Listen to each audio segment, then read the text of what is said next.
champion ako. Magandang araw po mga boxing fans natin dyan. Kumusta po? Boxing update po tayo. Casimero ang nag-isang angas ng Pinas. Kahapon po mga lodi natin ay talaga nang ibinabalita natin. Itong si Elijah Purse ay na-interview nga ni Pau Salud sa kanyang live mga idol at talaga namang mainit at talagang matapang na sinabi na pagagapangin daw ang ating pambato na si Cuadro Alas General Casimero kung sakaling maglaban sila mga idol. Lumalaban na ito si Elijah Purse ngayon mga idol sa featherweight division sa 126 pounds mga idol.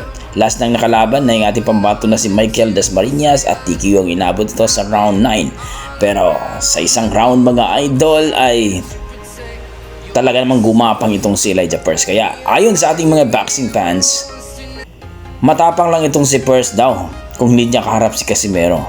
Pero kung makaharap na daw ito si Casimero ay parang pusang gala na daw ito na talaga namang natatakot kay Casimero. Huwag na natin compare itong si Purse kay Casimero pagkat na itong si Purse daw mga idol ay wala pang napatunayan sa kanyang karera sa boxing. 3 Division World Champion ang ating pambato na si Alas at si Elijah Purse ay rank number 3 pa rin dito sa featherweight division. Kung sakaling matuloy ito mga idol, magandang laban ito para itong si Casimero ay maging rank number 1 o rank number 2 na ito sa WBE featherweight division. Pero ang tanong dito mga idol, papayagan kaya ito ni Sean Gibbons na kakainin buhay itong si Elijah Purse?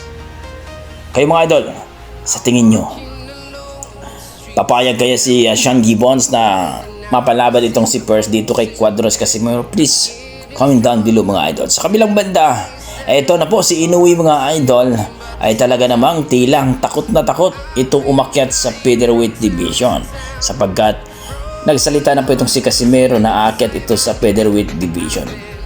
Kaya ayon sa ating mga boxing fans, grabing takot ni Naoya Inoue ngayon mga idol dahil ayaw niya makaharap talaga si Casimero.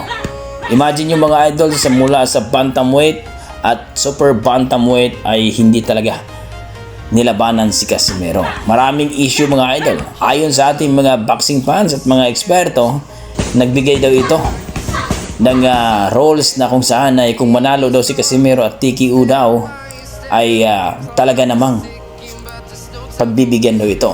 Pero nung last laban ni Casimero mga idol dito kay Saul Sanchez ay isang round lamang ay tinupad ni Casimero ang kanyang kahilingan. Pero ayon sa kampo ni Naoya Inoue, hindi na daw nila lalabanan si Casimero sapagkat wala daw itong disiplina.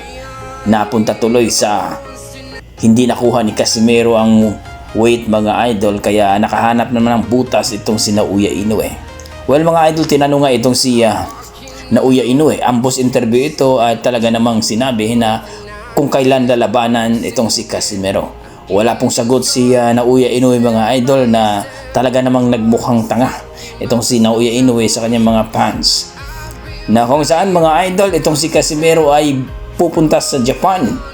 Maaari daw ngayong September mga idol para formal na mag-sign of contract sa kanyang fight contract mga idol. Kaya inaabangan ito ng mga boxing fans doon mga idol. Alam naman natin na si Casimero ay sikat sa bansang Japan dahil 3 mga hapon ang kanyang nilapa mga idol. Una dito itong si Kinya Yamashita at itong si Ryo Akaho at itong si Yukinori Ugoni. Pang-apat sana itong si Naoya Inoue mga idol, kaso mailap daw talaga. Kaya itong si Casimero ay mga idol, grabe talaga ang kanyang determinasyon na manalo dito sa super bantamweight division para magiging kampiyon. At antayin daw niya itong si Naoya Inoue kung aakyat. Kaso mga idol, itong si Naoya Inoue ay nagbitaw na ng salita. Hindi muna daw siya aakyat sa featherweight division. Mag-enjoy muna daw siya dito sa super bantamweight division. Kaya mga idol, ano masasabi niyo dito? Takot nga ba itong si Naoya Inoue kay Casimero dahil hindi pa aakyat ng featherweight division? Please comment down below mga idol para ating pag-usapan. Maraming salamat.